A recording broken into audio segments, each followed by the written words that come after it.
Okay, my opponent is 2459. I don't know if that's a good rating. We'll pretend like it is. So we have a French, Glenore French, A3. This is still theory. The takes is the line. This line I've had the least trouble with throughout my career with white. It's pretty much one of the easiest lines to get right anyway in terms of the theory. You defend this with your queen. That way, if they exchange, you trade queens. Queen exchanges are usually a good thing here. B6, he's just trying to play bishop a6. I don't know if h4, h5 is correct. I've just played this in the past against people and it's worked well, so I'm just repeating it. My idea is to eventually play g3 and king g2 with a good game. He got rid of this bad piece, which I guess is a good thing for him. But it's also, like, good for me. I didn't have to spend any energy moving my bishop or getting my king to safety, so we both got something out of that. That's the important thing, is like when they give up their light square bishop, is you get something out of it. In this case, I'm getting a little bit of time. And even in close positions, time to a certain extent does matter. Because usually in close positions, you just play very strategic chess. Like I'm going to play like king g2, knight h4, rook f1, f4, f5. I need time to pull all that off. So king g2. I would like him to like relieve all the tension. Play something like c4. That'd be so nice. So let's try to talk him into it. I can't talk him into it. Okay, g4. Bishop a3. Trying to talk him into it. Takes. Be okay. So here, if takes, and then knight takes d2, he doesn't have knight takes d4 because his knight on e7 is hanging. So I'm sort of trying to make this kind of work. The nice thing about bishop a3 is I'm also threatening to just continue my position with rook b1.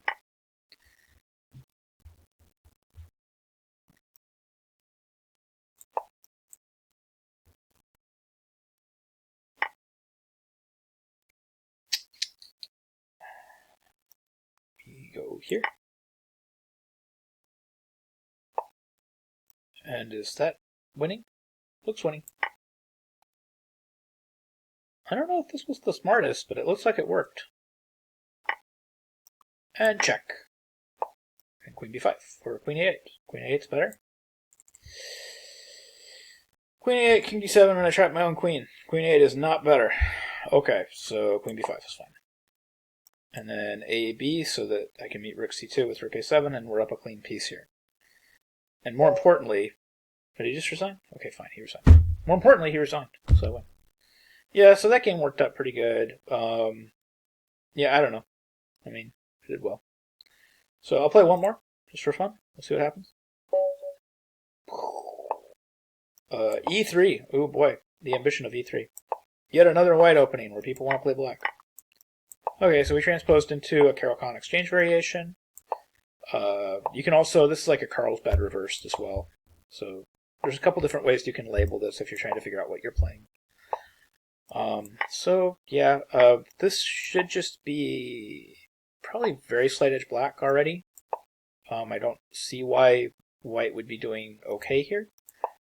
Just because I have a minority attack and white doesn't have any clear compensation for that. So the minority attack is when you play like rook b8, b5, b4, and you create a weakness on c3. So white doesn't have clear compensation for that, so I should have an advantage here. Because usually when you have a minority attack, you want to have some sort of clear compensation, like extra space on the king side, or just something positive to write home about in your position. In this case, it's just my minority attack versus his. I don't have a minority attack. He doesn't have one. So eventually I'm going to play b4, and that should be some sort of advantage black, or he'll have to play b4 himself, and yeah, and he's not doing anything special here to argue that he's not doing worse.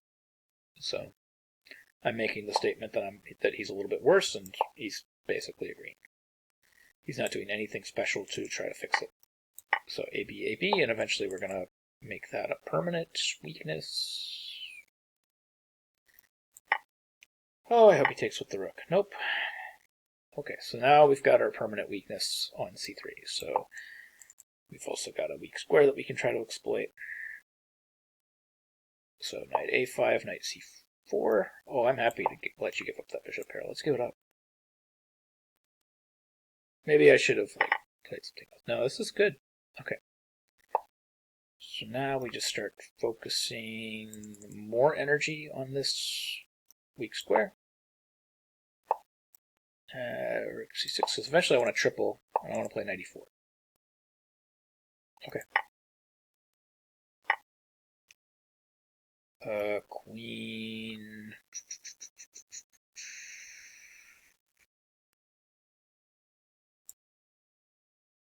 I guess queen d5 is the most tempting. Yeah, should be fine.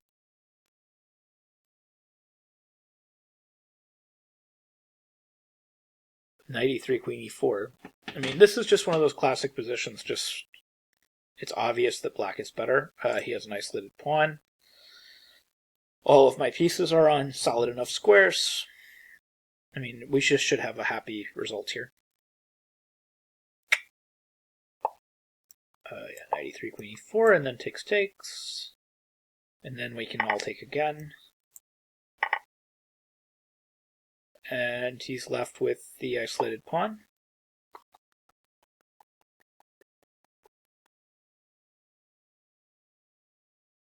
How best to take advantage of it? Okay, so the main thing here is I just want to place from my king to hide where I'm not hanging any of my pawns, and I want to maintain his isolated pawn.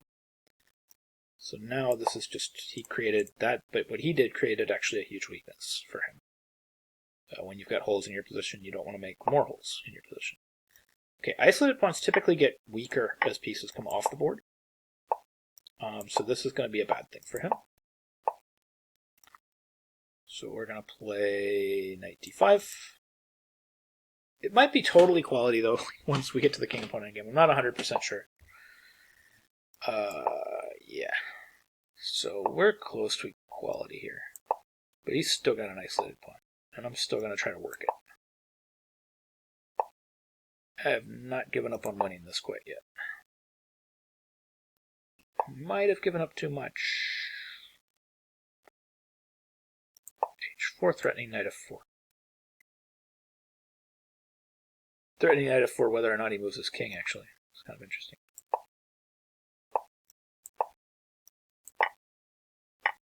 So now I'm up a clear pawn. And I don't think he can get it back so easily.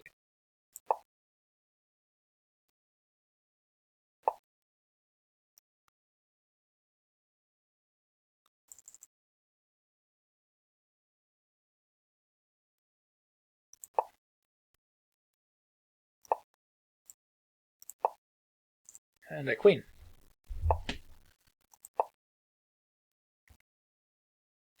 And that should be a wrap.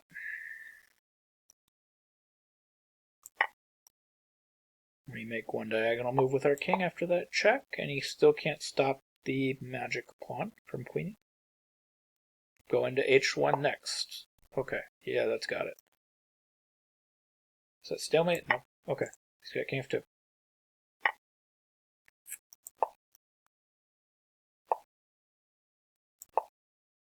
Still not stalemate.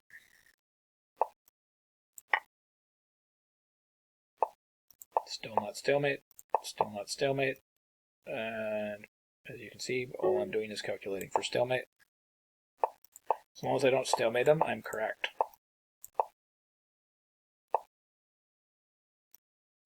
Making sure it's not stalemate. Getting that knight to a place where it's not stalemate.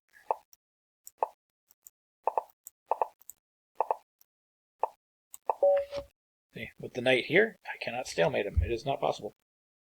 Okay, anyways, hope you enjoyed that video. Hope you learned something to know about chess. Thank you very much for watching.